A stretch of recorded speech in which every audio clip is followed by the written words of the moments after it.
This is Trend Following Radio, where great thinking comes alive.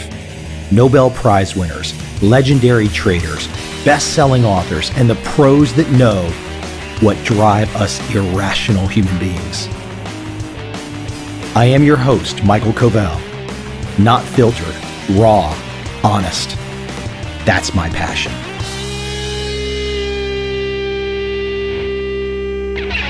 Today in the podcast, I have Daniel Simons, a prominent experimental psychologist, cognitive scientist, and professor in the Department of Psychology and the Beckman Institute for Advanced Science and Technology at the University of Illinois.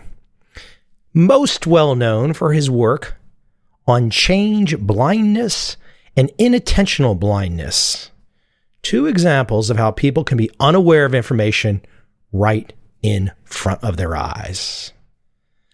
His most well-known book, The Invisible Gorilla, worth checking out. Also worth checking out his YouTube videos, which are quite famous, and about 15 million views or so.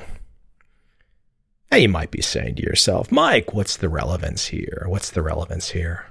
Look, on my podcast, I like to have different flavors. Different flavors of thought. Different ways of looking at what we're all trying to look at, which is to better understand ourselves, the world, make better decisions, understand our limitations, our advantages. Daniel brings that right to the table. And I was thinking, I saw a guy the other day on my Facebook, and he was in there trying to justify fundamentally why oil had dropped. Of course, fundamentals don't really make a good argument for why oil was going to drop. Nobody was predicting a 50% crash in oil in mid-2014, but it happened. So this guy is now saying, but just wait, it's going to bounce back. And the fundamentals say it's going to come zooming back. And this is the kind of guy that needs to listen to someone like Daniel Simons. There's so much about the world that is right in front of us. And because we have this vision of something else, this other thing, we don't see what's right in front of us. And for example, to stick with the example of crude oil, what's right in front of us is a price drop of 50%. All the other stuff doesn't matter. What's in front of us is the price drop. Now, we can seduce ourselves, we can delude ourselves, we can think about other things, we can have justifications, rationalizations, and all that fun stuff. But the reality is, the price of oil is down 50%. That's the only really true statement we know. Why, how it got there, we can debate. Heck, I like to think about it. Am I going to ever know? Nah, not really. Is it more just kind of like barroom banter to try and figure it out? Yeah, it really is. Is trying to figure out the why or the how you make money in oil, for example? No, it's sure not. One last thing before I get to my interview with Daniel today. To continue to have such great guests, to have the diversity that I do, I need your feedback. And the best way you can help me with your feedback, the best way, go onto iTunes. It's real simple. Covel.com, Covel.com/iTunes. Drops you right into the iTunes page. Everyone's got an Apple account. Go in there and scribble something. Say something. Tell the world. Is this podcast on the right path? Is it going downhill? Is the guy on the podcast, the leader of the podcast, is he losing it? Is he going in a good direction? Yes, I know I'm talking about myself in the third person. That's kind of crazy to begin with. I usually don't do that, so I apologize for that. That's terribly odd. But then again, I'm a little odd. It's good to be a little odd. It's the odd people that try and make something happen, right? Yes. With no further rambling, let me introduce, and I hope you enjoy my conversation with Daniel Simons.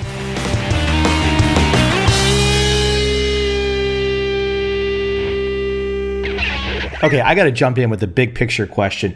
It's got to be very cool as a respected psychologist to also be known as the proud owner of, there might be more YouTube videos, but at least 2 videos that I've seen that are totaling around 16 million watches And as I said, as a respected psychologist, and these videos involve at least one of them with a guy walking around in a gorilla suit. That's got to be a good feeling.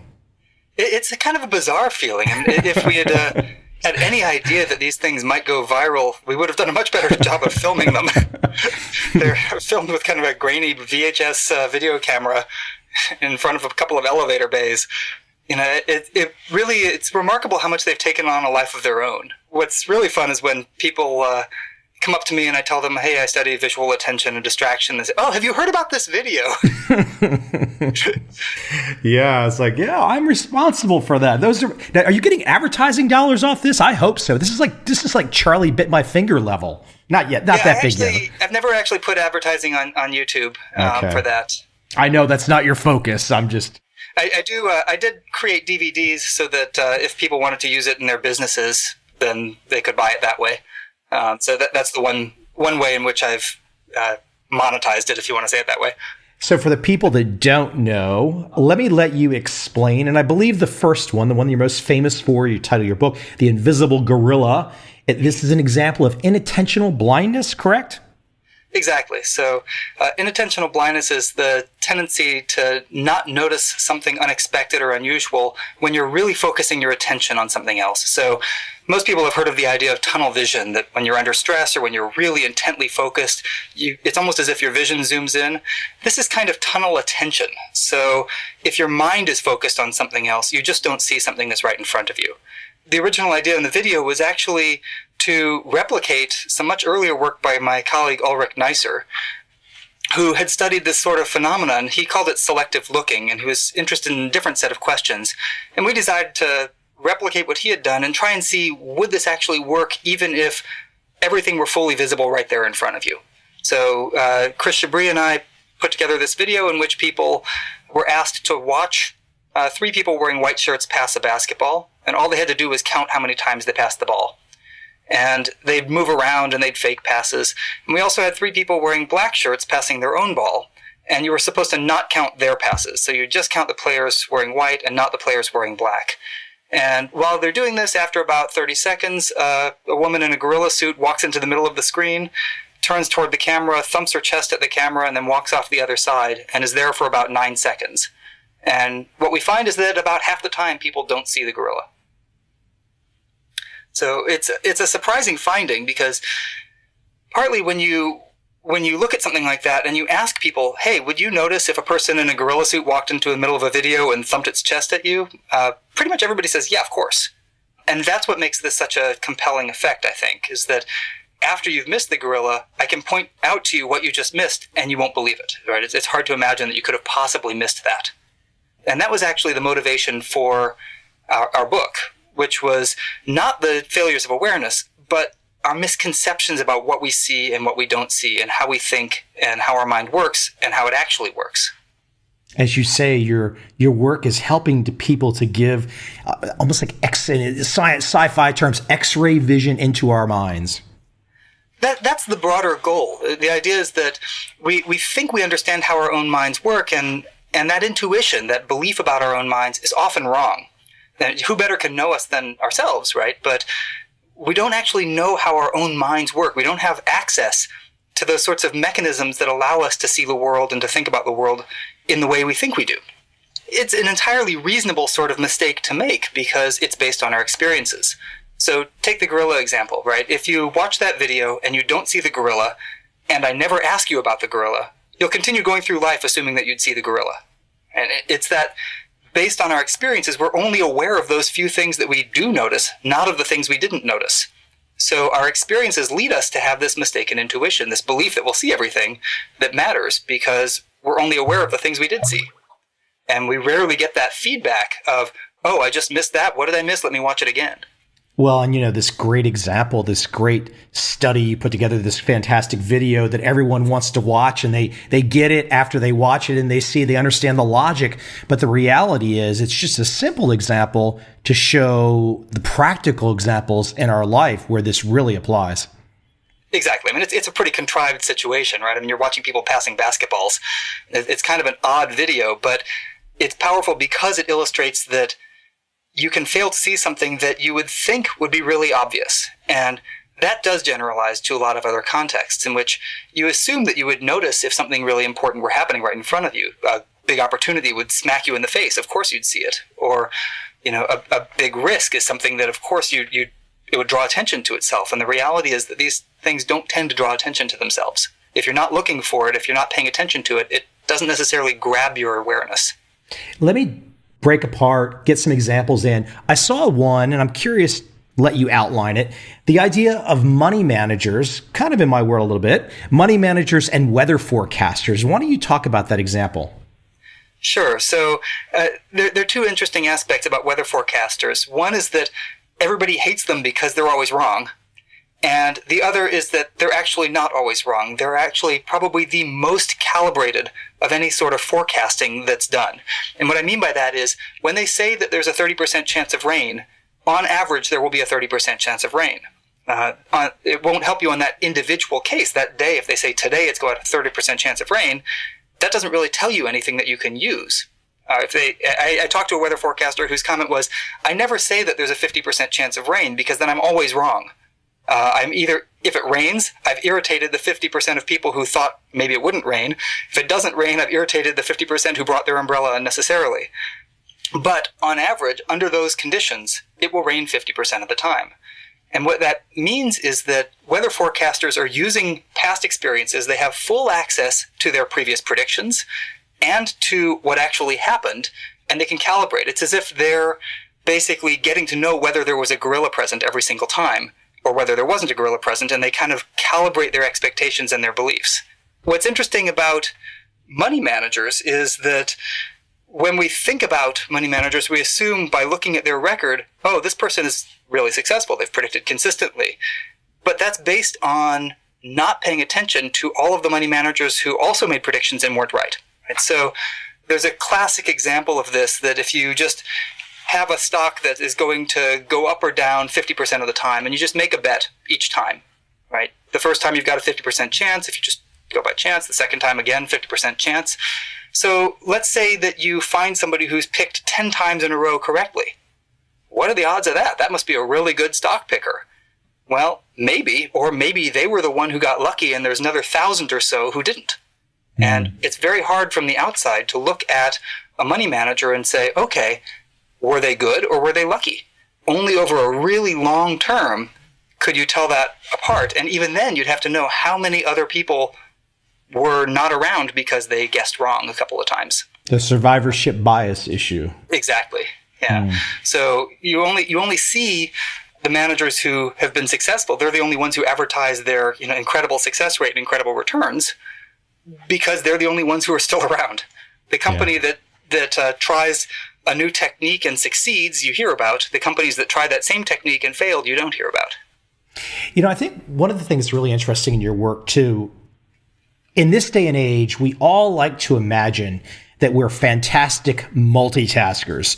We can put our brain onto 5 tasks at 100% on each of those tasks. And because we all have these fantastic iPhones and all these tools, we're just superhuman. And the reality is, and I know this about myself, having done a few books and all this kind of things, I literally get frustrated when people want me to multitask because I know I can't do a task at 100% unless I'm doing, as you describe it, serial tasking. Exactly. Actually, nobody can really, truly multitask, doing 2 things that are cognitively demanding in the same ways at the same time without having a cost. It just doesn't happen. There are a couple of problems with multitasking, the idea of multitasking. One is that we have a really hard time telling when we're actually multitasking. So we don't realize when we're using those same cognitive resources because we don't have access to those cognitive resources. We don't have access to how our mind works exactly. So, for example, we know that you can't talk and chew gum and whistle at the same time because they all use your mouth in conflicting ways. What we don't know is that holding a conversation and driving actually use some of the same cognitive resources. So they'll interfere with each other. And talking on the phone while you're driving interferes with your driving, but the driving actually interferes with your conversation as well. We can't really do 2 things that use the same part of your brain, the same cognitive resources, in the same way at the same time. So there are a lot of misconceptions about multitasking. I think what we do most of the time, everybody has multiple projects they're working on and multiple things that they're doing. And we all have to juggle all of our responsibilities, but what we do more effectively is switch from one to the other. And there are costs of doing that too, but at least when we're just doing one thing, we aren't facing the consequences of trying to do multiple things simultaneously. I'll give you a great example. Whenever if I talk to a particular entrepreneur, somebody starts telling me about how they have 2, 3, 4, 5 businesses they've started, and they're working on 5 businesses right now, I usually start to fall asleep. Yeah. Because it's not mentally possible to do all these things at the same time. Yeah, and there's a limit to how much time we have, and switching back and forth and being able to focus on one means you're not focusing on another. And that's really where we get the misconception, the belief that we can actually do 2 things at once. And we've all had experiences that show us that that's wrong, but we don't tend to register them in the same way. So, anybody who's ever had the experience of being really engaged in watching television, you're watching some sporting event or something that you're really interested in, and your spouse or somebody's in the other room talking to you and you don't hear them, right? Everybody's had that experience in some form. The real danger comes in cases where we think we're actually going to notice something and we're not because we're multitasking. So the driving and talking on the cell phone is, I think, one of the classic examples of this, because we have, again, this mistaken belief that if something important happens, if a gorilla walks into the road, that we'll automatically see it. And the reality is, first, we won't see it automatically if we're not looking for it. And second, if we're talking on a phone, we're actually using up more of those cognitive resources. It's as if we're making that ball counting task even harder, which makes us even less likely to notice something unusual. As I keep breaking this apart, let me ask the big question first. How did you get immersed into this really cool subject? I started actually in a completely different area. I was studying cognitive development and was interested in an odd question in that literature of how do kids and adults think about animals and objects, so completely unrelated. And one of the questions that I was most interested in was whether people treat changes to those objects as different, right? So if you know an animal can change its shape or an object can't, then would you be more or less likely to notice when an object changes its shape or an animal changes its shape? And I ran a series of studies to try and look at that, and basically found that nobody noticed anything. People were change blind. They just didn't notice fairly large changes to objects, even switching around identities of people and photographs. People just wouldn't spot these changes. And that kind of led to a broader interest in failures of awareness. So how is it that we keep track of what's around us, and how do we make sense of what's around us? And my colleague Dan Levin and I started looking at motion picture perception and how people don't notice errors in movies. And what it kind of led to is this broad view that we're really keeping track of and remembering and comparing far less from one moment to the next than we think we are. So it's that mismatch between, again, what we see and remember and what we think we see and remember that triggered most of this sort of research. So there's 2 big issues there. I see it's memory and attention. And we all like to think that we have great memories and we pay attention. What are some of the real precise myths or misunderstandings that we have about memory and attention? Well, there are quite a few about memory, attention, and perception. So, for example, the idea that we could have photographic memory is a classic myth, right? So the idea that you could take a glance at a page and remember everything on it, or take a glance at a scene and remember everything on it, is physically impossible, because we only have detailed visual information about our world for a tiny, tiny part exactly where we're looking. And as soon as it gets beyond that area where we're looking, it becomes very blurry to our visual system. We just don't have the input. It's not like we have a camera that has uniform depth of field where everything is equally sharp everywhere. In reality, it's more like a portrait where you have the person's face and maybe just their eyes in really good focus, and then everything else kind of blurs away. That's the information our visual system's getting in the first place. So we couldn't kind of take a snapshot with our eyes and actually remember everything. It's just not possible. You might be able to build up more information by looking around the image over time, but you're not going to get it in a glance. So that's, I think, one of my favorite myths about how our mind works, that that's just not a possible thing to have. One way to think about this is you only have really detailed information about your world if you stick your arm all the way out in front of you and hold your thumb up, kind of doing a Fonzie, holding your thumb up. The detail you have is most about the width of your thumb, right? And then once you get to the width of your fist, you're pretty much into blurry territory. So we just don't have that much information there. Another mistake we make is we think we're just looking at the world and really able to maintain our gaze on things. And we tend to think and not understand how much we actually move our eyes from one moment to the next. And we're actually only taking in detailed information when our eyes are stable. But we move our eyes 3 or 4 times a second, darting from one spot to another. And while our eyes are moving, we're really not taking information. But we don't realize how much we do that. So we would bring people into the lab, for example, and have them look at a display, and they're trying to remember what's there and see if it changes.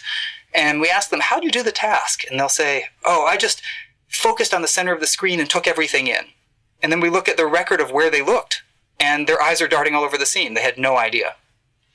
So that's another nice example. If you want to kind of reveal to yourself how you don't see things when your eyes are moving, look in a mirror and see if you can see your eyes move. And you can't. Right? If you try and look from one place to another, you don't see your eyes move because vision is kind of suppressed while your eyes are moving. Hey, as I think about all these subjects with you, are there types of people, thinkers, cultural issues? Are there people that have better memories, better attention? Are there people that have developed themselves in a way different than other groups? Are there advantages somewhere, something that we can learn to, look to? Yeah, so I think that's one of the great questions. Is there a way to eliminate these limitations? Is there a way to kind of train your brain so that you're going to no longer have inattentional blindness, or so that you'll be able to multitask? And I think the short answer there is no. There certainly are going to be individual differences, and there's going to be a range of abilities and memory and ability to see things in detail. But the idea that you could kind of make these things go away, unfortunately, is really not true. And I'm not sure it actually would be a good thing anyway. So one way to think about this is the failure to notice the gorilla is a side effect of something we do really well and that we have to do, which is to focus attention. Right? So if we were perpetually distracted by unexpected things, we'd never be able to get anything done because we wouldn't be able to maintain our focus on the thing we care about. Imagine trying to read a book if every motion in your environment drew your attention away and you became aware of it. You'd never get anything done.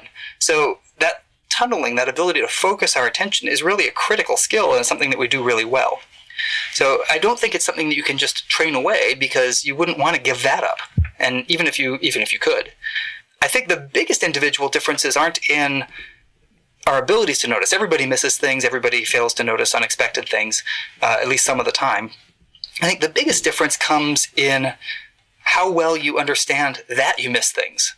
So one of the things we did for the book was to interview script continuity editors. These are the people who are on the set of movies whose responsibility is to make sure errors don't creep in. So they have to, one of the things they do is make sure if somebody's got a jacket over their right shoulder that it doesn't switch to their left shoulder in a different shot. Or if somebody's eating a Twinkie, that it doesn't get uneaten in the next shot. So they're responsible for making sure that all of those things are consistent from one moment to the next. And when you're filming a movie, you film things out of sequence over time, sometimes on multiple days. So they have a lot to keep track of. And you think, okay, here are people whose sole job, or their primary job, among many other things, is to make sure there are no mistakes like that, to remember what was there before and to make sure it's not different now. And you think, okay, they're training, they're doing this all the time. Do they get better at it? And maybe a little. But the thing that they consistently say is, well, I don't have a great visual memory. I know not to rely on my memory. I know that I'm not going to remember those details. I might swear that the jacket was over their left shoulder, and it turns out it was over their right shoulder. So like the weather forecasters, they get information about their accuracy from moment to moment. They can go and check the record and see if they were right or not, and they find that they're not. So they develop really good calibration, good metacognition, beliefs about how their minds work. They know that they don't notice everything. They know not to trust that they will remember everything. I'll give you a simple example of that. As a guy who does a podcast, 300 plus episodes, many of your intellectual peers on here, when I do an interview, I have to have the conversation with you, but I also have to have a few pages of notes in front of me, because there's no way you just can't do it all. But then when you do that, you also don't have the same attention that you would otherwise have if just having a pure conversation. It makes me truly appreciate somebody like a Charlie Rose or a Howard Stern, someone that does the interviewing for 30, 40 years, because it is truly a balancing act. Yeah, it's a challenge to have to remember, okay, what's the question I'm going to ask next, while listening to an answer to try and follow up on it, and looking at notes to try and make sure you're on the right part of your interview. Yeah, it's really difficult. I have tremendous respect for interviewers, because it's a real challenge to be on top of the answers and understanding what people are saying, while also kind of looking through your notes and making sure that you're asking everything that you wanted to ask in the first place. And then it's especially tough if you try to ask only really, really bright people to come on your podcast who are very, then you're in trouble. Hey, let me jump to an issue that I think is also interesting. And I'm not asking for you to be a critic of a fellow author, because I love Malcolm Gladwell's stuff. He's a great storyteller. And there's also a trading book out there where this former trader talked about trading from his gut. And I'm talking also about Malcolm Gladwell's book, Blink. And this notion of intuition and gut decisions. I would love for you to kind of outline your perspective on the book Blink and where he went, and some of the misconceptions that we have about gut and instinct and intuition. Yeah, as you might guess, I'm not as big a fan of some of what Malcolm Gladwell has written. He's a wonderful writer and a really good storyteller. He doesn't always get the science all that much right, but I should say that people have taken Blink to say something that I don't think he actually really clearly intended in it. So the book was not kind of a wholesale promotion of the power of gut thinking over everything else, right? It was, I think, more an example of how expert intuition, when it's honed appropriately, can sometimes give you right answers quickly, which is true, right? So if I'm an expert chess player, if I'm a grandmaster chess player, and you put a chess problem in front of me, or a chess position in front of me, my first instinct is going to be pretty good, partly because I've really honed that. It'll be far better than, for example, my intuition would be in looking at that sort of a position. But that doesn't mean that it's the best they can do. If you give them an unlimited amount of time, they're going to come up with a better move most of the time than they would if they just were given a second to look at it. We tend to kind of assume that the sort of gut intuitions are going to be accurate because they feel right. But that feel sometimes doesn't work correctly. And Gladwell points out a few examples in which it didn't work correctly. There's some subtle issues there that I would argue with in how he presented his cases. So some of the cases where you would hope that gut intuitions, if they were powerful, would be right, would come out right away. And some of the examples are kind of cherry-picked in an interesting way. So if you've read Blink, you know that the opening example is about a Greek sculpture, a kouros, and whether or not it's a fake. And it's a really interesting example, and it's still actually disputed. Gladwell makes this into an interesting example in which the scientific analysis, the initial scientific analysis, suggested that it was real, but kind of experts, when they first looked at it, said it didn't feel right. And he argued that it is a fake. It's now questioned whether or not it's a fake, but even so, the experts looked at it, they said, no, this doesn't feel right. It seems too clean somehow. It seems wrong. And what's interesting about that example is it seems like a great example of the power of expert intuition and kind of pattern recognition, honed experience over a more deliberate, careful analysis based on the properties of the materials. But if you think about that case, it's a really unusual one to pick. So how do forgeries and fakes typically get caught? They typically work because they fool the experts. They fool experts into feeling that it is right, that it's their gut intuition that is that it's accurate, that it's the right kind of thing. It fits in with what their expectations are. And it's only through later analysis, through analysis of the materials or carbon dating or other sorts of techniques, they will tell you that, no, this is actually a fake. It's a nice example, and it's exactly the opposite of the typical example, in which deliberate analysis actually undoes the mistaken expert intuition. You know, I was thinking about this great example is, even though I'm overseas right now, I know the NFL's in full gear and there's some Hall of Fame quarterbacks playing. And we could go down that example, the idea of preparation and whatnot. But I was also thinking about, there was a Hall of Fame selection in baseball the other day, and Pedro Martinez, who was a very slight man, a right-handed pitcher, maybe 5'10", 170 pounds. This is historically insane. He just got elected first ballot. I mean, he was just a phenomenal pitcher. I think several Cy Youngs. And I think a lot of people might think, oh, he was just a freak of nature. He just happened to throw the ball 97 miles an hour. And the thing that I think people miss, and this also applies to the NFL quarterbacks, is the idea of preparation, is that you spend the time. People didn't come out and say in the headlines, oh, Pedro Martinez spent all types of time studying film of the batters. They just said, oh, he had a great arm. And that just completely misses the boat on the preparation angle, doesn't it? Exactly. I mean, you kind of look at these expert performances and you think, oh, well, this is just so effortless for them. And maybe in the moment, they are relying much more on sort of their feel for the situation. But that feel is built up from hours and hours and hours of practice and experience and studying. So, I mean, Peyton Manning is notorious for spending extraordinary amounts of time studying film and correcting other people on his team and telling them where they should be for a particular offensive set. So he has just spent a tremendous amount of time practicing recognizing defensive formations. So he has a better feel for where people are going to be at that moment. And there certainly are individual differences on this. I mean, you could take an average quarterback and have them study as much as Peyton Manning does, and that doesn't mean they're going to be Peyton Manning. Their talent plays a huge role in this sort of case. But if you look at those elite players, a lot of them spend an extraordinary amount of time studying and not just doing. So it's not all just kind of going with feel. Eyewitness testimony, and there's been several examples that have caught the eye of the world and America and all types of things in the last 6 months.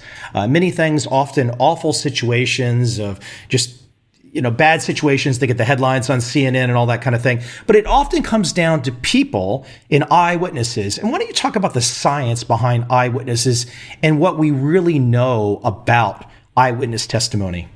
Sure. I mean, this is actually one of the more studied topics in psychology of memory over the last 40 years or so. And in fact, the National Academies of Sciences just released a report a couple of months ago on eyewitness testimony and best practices and procedures for courts and for policing, because it is such a complicated problem. We tend to have this idea that an eyewitness is the closest we're going to get to truth. So movies perpetually show, the person on the stand, the witness on the stand, pointing to the suspect in the courtroom and saying, "That's the guy, I'm sure it's him." Right? And unfortunately, that sort of courtroom testimony is incredibly compelling. Juries find it believable. When somebody's really confident and really certain, it seems reasonable that they're going to be accurate. And the problem with eyewitness testimony is that memory is not like a DVD recording. It's not like a perfect high fidelity record of what happened. It's a constructive process. And even for really vivid emotional memories, our memories can change over time. They can become distorted over time. But we don't realize that. We tend to think that they're accurate when they're really vivid. This is another case like the gorilla case, where if I never showed you the gorilla, you'd think you'd never miss it. In this case, if I never point out the ways in which your vivid memories are wrong, you're never going to realize they're wrong. And we rarely have that experience of having our memories corrected. So eyewitness accuracy is an interesting problem. If somebody sees a crime and they're really confident in identifying the person immediately, then they're likely to be right. But if they're not so certain, their memory could change over time and they could become more and more certain. So if you look at a lot of the exoneration cases, the cases where somebody was convicted of a murder, for example, and sentenced to prison or to death row, and they later get off because DNA evidence showed that it wasn't them. In a lot of those cases, the witnesses initially were really kind of hesitant and reluctant, but by the time the case went to trial, they were certain. And that's not how our memory should go. We shouldn't get more confident in our memories over time, but we do because our memories can change over time and our confidence in them can change over time. Our minds just don't work the way we think they do they? That's really the issue, is that we don't have access to how our minds work. And there's a really nice demonstration you can do for yourself of this, and it will work for a lot of people. Think of some really vivid personal memory or public memory. So for our book, I used the September 11th attacks.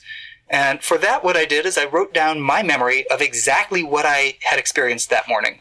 Right, so I wrote down where I was, who I was with, who I was talking to, and I wrote it out in detail. It took a couple of pages.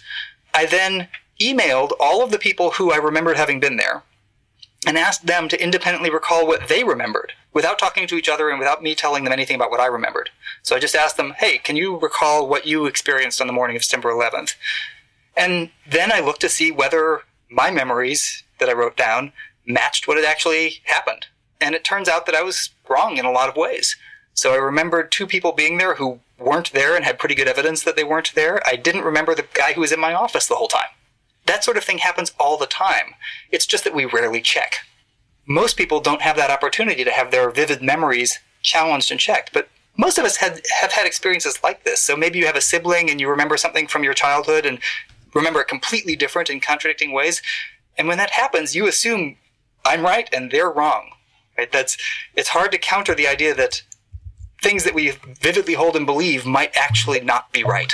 Okay, you've laid out the challenge. I know I was in my garage office in Vienna, Virginia on 9/11, and one other guy walked in, and that was it. I will check with him. I also know I was with a fairly, I don't want to use, just use an interesting descriptor, an interesting lady during the OJ chase, and I was at a dive bar in Washington, D.C., and I'm going to attempt to verify both of those, but I'm fairly certain I can try and verify what you did afterwards. Well, I have no idea. I know when the exact moment happened of the beginning of the OJ chase, I know where I was, and for 9/11, the other stuff I have a clue. So, do you remember how you heard about each of the planes hitting? Do you remember how you heard about them? Was it on television? Was it from other people? Do you remember any of the commentary? Do you remember kind of what you did? Did you talk to anybody after that? Try and recall it in as much detail as you can. Kind of play it back for yourself and see how much detail you get, and then see if other people can verify the detail. Yeah, it's fascinating. It's fascinating to go about that way. Hey, I got one quick last question for you that I saw in your work, and I'm curious what the example was. But you talked about how companies, and I was actually talking with a friend tonight before I was going to talk with you, the idea that companies will spend so much money on research or projects, I mean, literally billions of dollars, but there are people internally that know it's going to be a failure, but they still go through the motions, spend the money, and they still know it's going to fail. What is behind that?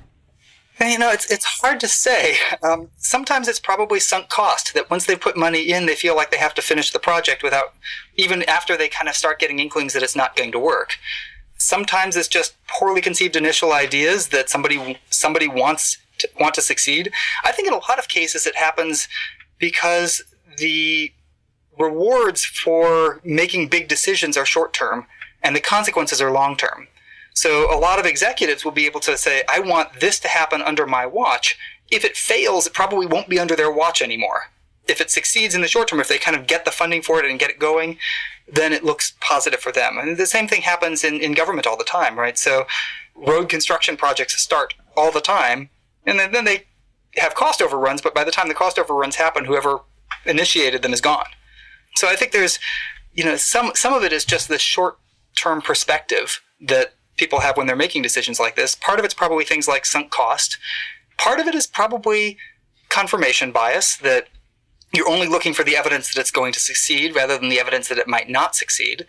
And part of it is probably surrounding yourself with the people who aren't questioning you as opposed to the people who might question you. There's an illusion of confidence? I think there's an illusion of confidence, an illusion of competence at times. But it's also the case that, you're going to surround yourself by people who are going to give you information that's consistent with what you want, especially if everybody's kind of bucking for a promotion. Right? So I think there's a real danger in this sort of surrounding yourself with yes people who are going to agree with you. And there aren't too many companies that explicitly assign people the role of challenging the predictions, challenging the forecasts and the predicted success of a project. And it'd be a really effective way to do that, because you just don't tend to spontaneously think of those things when you're surrounded by people who agree with you.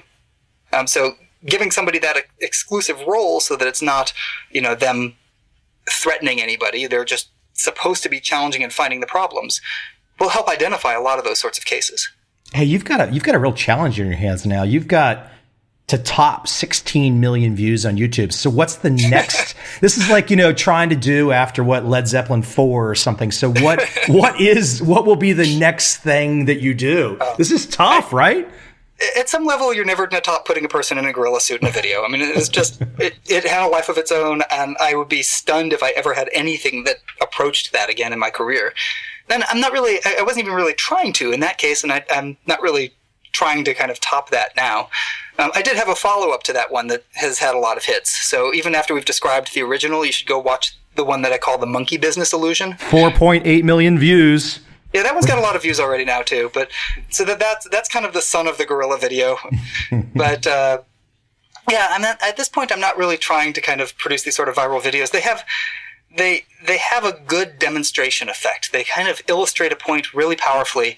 But then what you need to do is kind of go back into the lab in a much more controlled way and try and understand exactly how does this phenomenon work and why does it work and what are the consequences of it. So right now what we're trying to do is try and look to see, can we predict when people are going to notice and when they're not, which has all sorts of practical implications.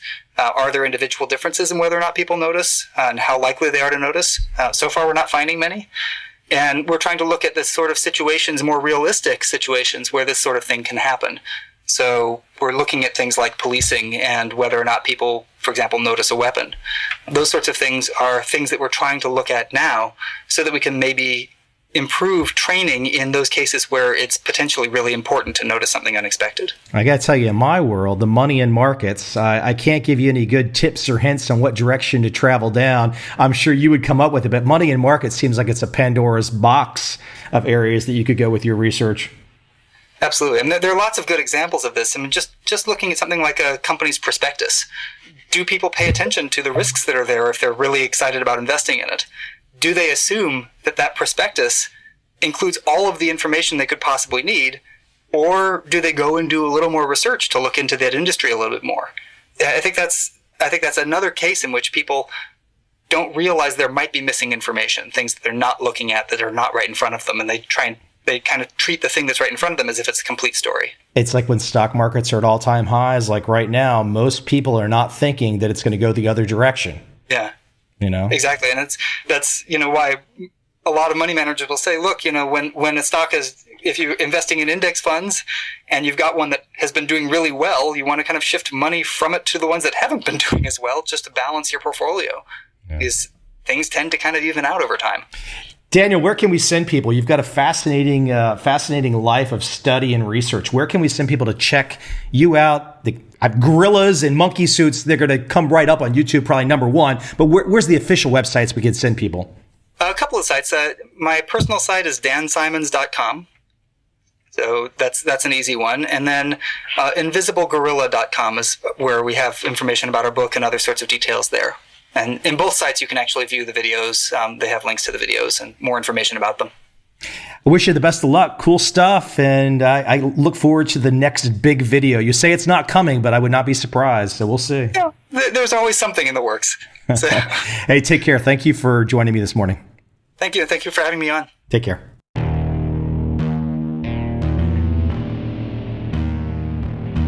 I see a time when those awake will understand how to make money in up, down, and surprise markets.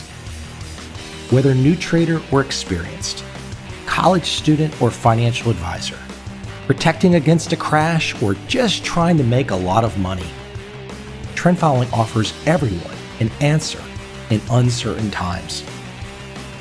To get started immediately, send me an email, michael@covel.com.